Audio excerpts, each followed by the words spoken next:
নমস্কার। আপনারা যদি কেউ ভাবছেন দৈনন্দিন জীবনে ব্যস্ততাকে একটু দূরে সরিয়ে ২-১ দিনের জন্য কোথাও ঘুরতে যাবেন, তাহলে আমি আপনাদের অবশ্যই বলবো আপনারা মায়াপুর ইস্কন দর্শন করুন। কম খরচে, কম সময়ে ভীষণই একটি সুন্দর মুহূর্ত আপনারা জীবনে উপভোগ করতে পারবেন। তবে চলুন, ভিডিওতে রয়েছে পুরো ডিটেলস, কোথায় থেকেছি, কী কী মন্দির দেখেছি, সমস্ত কিছুই আশা করি আপনাদের পরবর্তী সময়ে কাজে লাগবে। তো যথাযথ বোলপুর স্টেশনে দুপুর ৩টের সময় তারামা এক্সপ্রেস ধরে আমরা ব্যান্ডেল পৌঁছাই এবং ব্যান্ডেল থেকে কাটোয়াগামী লোকাল ধরে ১ ঘন্টার মধ্যে আমরা নবদ্বীপ ধাম পৌঁছে যাই। ট্রেনের মধ্যে একটি দাদার সাথে পরিচয় হয়ে আমরা জানতে পারি যে ফেরিঘাট রাত্রি ১০টা পর্যন্ত খোলা থাকে।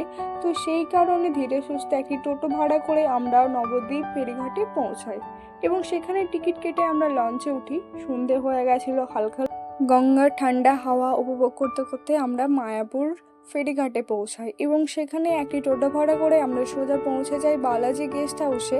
সেখানে কথা বলে আমরা জানতে পারি নন এসি, এসি দুটো রুমই আছে। তো আমরা নন এসি রুম বুকিং করেছিলাম পার নাইট 850। সেখানে আমরা 3জনও থাকতে পারেন অথবা 4জনও।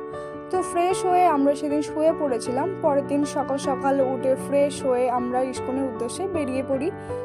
গেস্ট হাউস থেকে মাত্র 2 মিনিট হাঁটলেই ইস্কন পড়ে। তো ইস্কন যাওয়ার সময় এক দাদার সাথে পরিচয় হয়। তো সে বলে যে আরও আশেপাশে অনেক মন্দির আছে যেগুলো দেখতে গেলে আপনাকে একটি টোটো রিজার্ভ করতে হবে।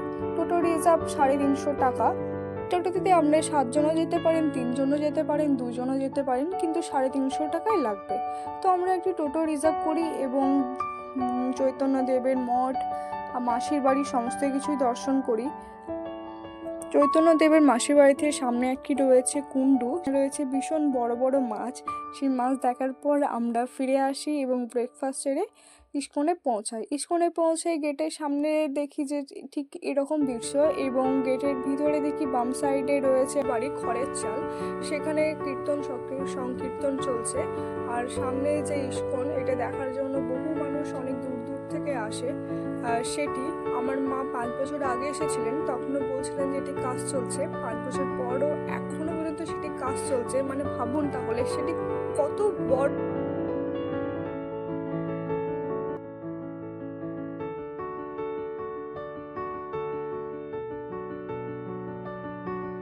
এবং ডান দিকে দেখতে পাচ্ছেন যে মন্দির রয়েছে, সেটি হচ্ছে মহাপ্রভুর মন্দির। আর এবং এই যে লোকজন দাঁড়িয়ে আছে সেটি হচ্ছে যে একটি টিকিট কাউন্টার ভোগের।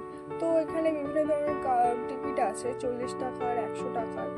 টিকিটের সময় হচ্ছে সকাল 10টা থেকে এবং ভোগ পরিবেশন করার সময় হচ্ছে দুপুর 12টা থেকে।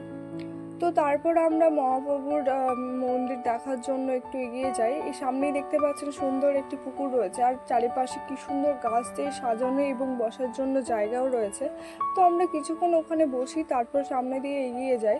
এগিয়ে দেখি যে ব্যাগ, মোবাইল, জুতো সমস্ত কিছু এখানে জমা দিতে হচ্ছে। তো আমরা জমা দিয়ে সামনে এগিয়ে যাই, চেকিং হয় এবং তারপর মহাপ্রভুর মন্দিরে প্রবেশ করি। এই মহাপ্রভুপদের মন্দিরের পাশেই হচ্ছে প্রসাদ কক্ষ। যদি আপনি ভোগ খেতে চান তাহলে আপনাকে টিকিট কেটে সেই লাইনে দাঁড়াতে হবে।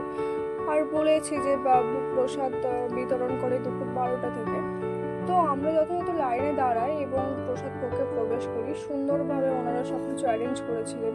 তো আমরা সেখানে গিয়ে বসি। যেহেতু গরমের সময়, সেই জন্য ওনারা ঠান্ডা জলের ব্যবস্থাও করেছিলেন।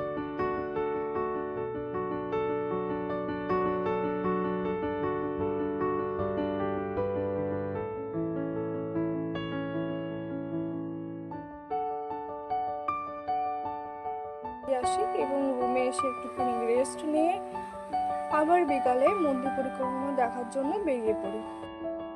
আমাদের সেখানে যেতে যেতেই মন্দির পরিক্রমা শুরু হয়ে যায়। তবুও আমরা বেশ কিছুক্ষণ ধরে সেটিকে দেখি, উপভোগ করি।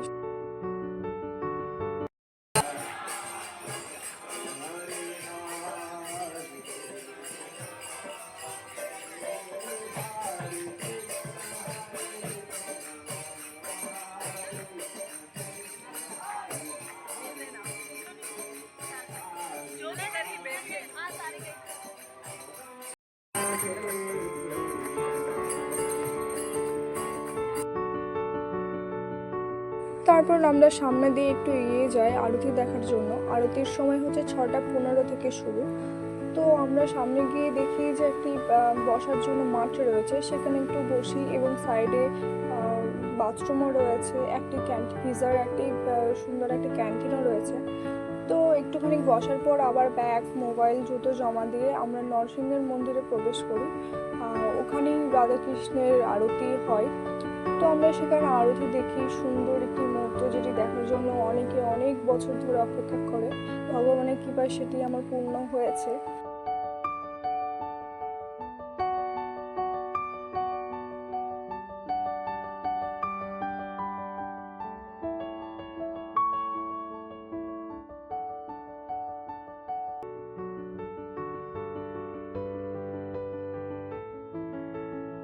তারপর আমরা সেখান থেকে বেরিয়ে এসে মহাপ্রভুপদের যে মন্দির তার সামনে এসে বসি এবং সেখানে সেখানে 8:30টার পর কাউকে আর বসতে দেয় না। তো আমরা তারপর সেখান থেকে বেরিয়ে আসি এবং রাত্রের খাবার খেয়ে আমরা রুমে চলে যাই। তো এটিই ছিল আমাদের শেষ রাত্রি মায়াপুরে। পরের দিন সকালে মহাপ্রভুকে প্রণাম জানিয়ে আমরা ট্রেন ধরে আবার বাড়ি ফিরে আসি, ঠিক যেমনভাবে গেছিলাম। তো এতক্ষণ আমার সঙ্গে থাকার জন্য আপনাদেরকে অসংখ্য ধন্যবাদ। ভিডিওটি কেমন লাগলো অবশ্যই জানাবেন এবং পারলে একটু লাইক কমেন্ট শেয়ার করে দেবেন। আবারও অসংখ্য ধন্যবাদ।